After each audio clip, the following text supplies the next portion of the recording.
called Anna. Hi. Dobré ránko z hostela. Keďže všetci už odišli, tak som sa rozhodol, že spravím takú rýchlu túr tohto hostela, netradičný koncept, hostel v Maštalni. Poďme si to pozrieť. Horí ti maštal! Horí ti maštal! Tu za mnou je horné poschodie, kde vlastne je zatiaľ iba táto jedna miestnosť.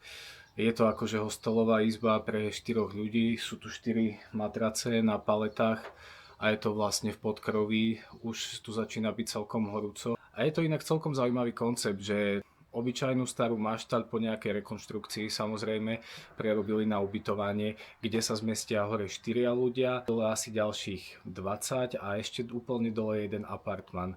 Myslím si, že ten obrad môže byť celkom zaujímavý. Tu na táto časť sú vlastne také stany, ktoré sú robené pre 2 osoby. Čiže máme tu nejakých 6 stanov, 7, 14 osôb môže byť na tomto poschodí, plus je tu dole nejaké pianko a je to o poschodie nižšie, takže už aj tá teplota je tu príjemnejšia.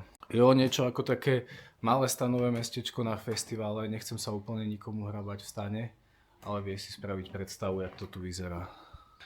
Gauč, kde si môžeš pofeliť, vyložiť nohy.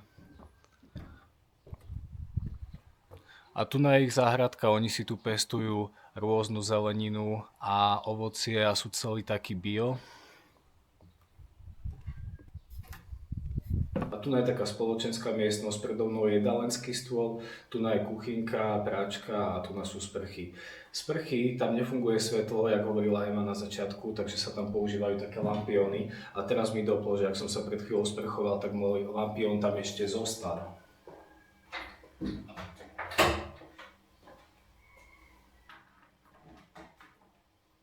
A tu je ešte vonku zóna na posedenie. Tam hore je teoreticky ešte balkón alebo priestor pre balkón, ale to asi nebudú riešiť. A tu je posedenie, naľavo je ešte jeden apartmán pre rodinu alebo tak, keď chceš mať súkromie. A je to situované tak na dedine. Za mnou je kohút, vedľa susedia chillujú, opekajú alebo čokoľvek. Takže pohoda.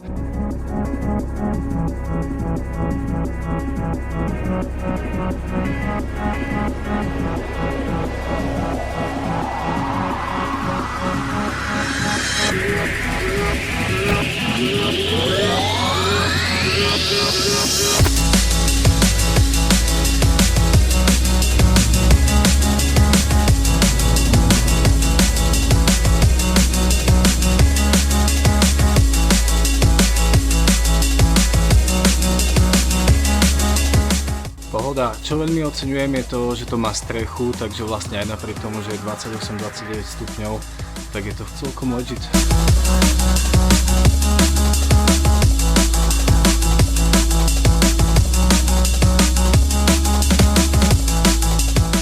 Dobre, myslím, že to by na dneska stačilo. Cieľom nie je sa zničiť, ale cieľom je sa trošičku napumpovať a rozhýbať. Hlavne napumpovať.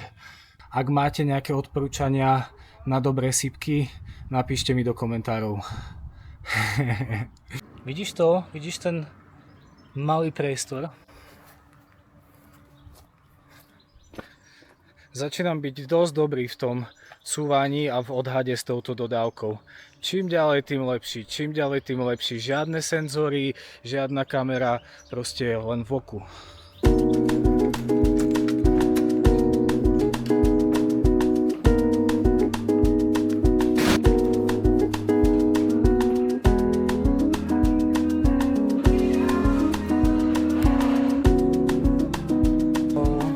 Outside? Of course, please. Whichever table you want.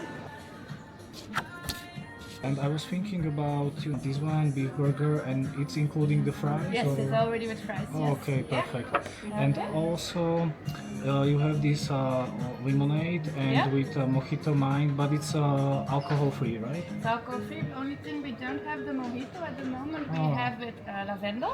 We have with basil. It's a type of syrup. Yeah, that's And- okay. Yeah, or passion fruit.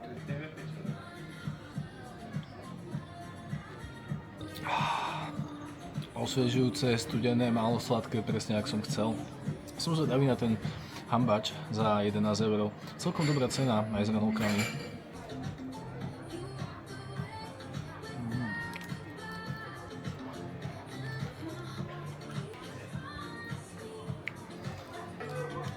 Fakt to vyzerá jak pekný, vydatný, šťavnatý burgerík. Mám radosť, dobre som natrafil. Ale ja tie burgery žeriem jak také prása, ja sa stále strašne zasviním. Inak jedna vec, ktorú zohľadňujem pri tom, že či je burger dobrý alebo nie, je koľko z toho z neho vytečie. Vieš, ak niekedy to prepália s dressingom a potom vlastne ješ a máš pod sebou mláčku, aké práčka vytečie alebo niečo iné. To nemám rád. Podľa mňa to tak nemá byť a potom si celý zajebaný a snaží sa s tým nejak bojovať. Tu nám, akože hej, niečo tam je, ale to je skôr mojou nešikovnosťou. Inak je to tak ideálne. Podľa mňa, keď ješ, tak by ti nemalo stamať tiecť a padať, nemalo by to byť prepálené. Malo by to byť tak akurát. Inak vážna vec, hej, koniec randy. Nemôžem streamovať na YouTube, potrebujem subscribe, takže keď to pozeráš, tak to tam hoď prosím ťa, ja by som chcel robiť tie live streamy a samozrejme ako mohol by som teraz odpísať kamošov a nechcem to takto, proste normálne keď sa ti akože ten content pozdáva, hoď tam saba, budem robiť streamy, potrebujem ešte tak 20.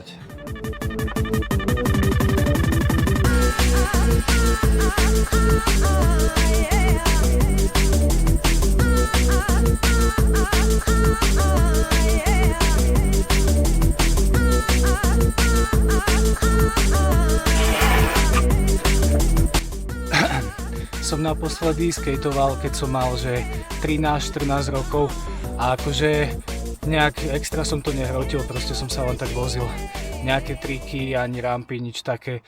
A teraz na staré kolená v 31 rokoch som si kúpil do dodávky longboard a trošku to oprašujem, ako nehovorím, že sa neviem udržať, ale ako není to úplne vončo, hlavne čo sa týka balancu pri zatáčaní a tak akože pomaličky trénujem, dostávam sa do toho. Mám to len nejak prepravný prostriedok. Je to akože super, lebo je to malé, spratné. Nedám tu moc bike, respektíve by som musel mať nejaký nosič, alebo to nejak furt rozkladať. Mne sa s tým nechce akože veľmi štvať, takže mám takýto longboardík, ešte je to z tých menších, kratších. A takto okolo jazera a tak. Idem aj teraz ku jazeru, len som si dal také trošku kolečka okolo parkoviska. A inak takto nevyzerá úplne môj bežný deň, že sa idem najesť, zacvičiť a potom sa vozím po parkovisku na longboarde. Dneska je víkend, takže si to môžem dovoliť, je sobota. Väčšinou vydávam vlogy s menším delayom, keď to postriham, tak možno týždeň alebo tak. Ale akože dneska si užívam chill, víkendový deň, nemusím riešiť telefonáty, maily ani robotu, takže good.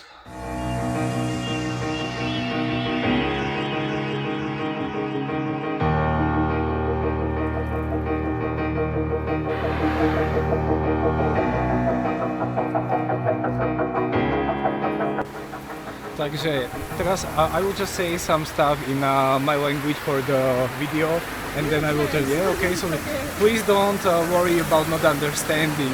I can explain you. I'm just going to say that after the rain, at the end I go to swim. Potom čo sa prehnal bledom nejaký dážď, sa to upokojilo a vyzerá to tak, že si nakoniec skúsim kúpanie v tomto jazere. Našiel som tu takú plážičku, malo by to byť free, jediný háčik je, že nemám plavky, ktoré som si zabudol v aute, ale tak snaď mi prepáčia, že sa trošku okúpem v trencoch, že jo. A je tu so mnou moja kamoška, my French companion now, it's called Anaël. Hi. Anaël, she's a very nice French girl who showed me where I can swim with my underwear only. And she said it's okay, so I believe her.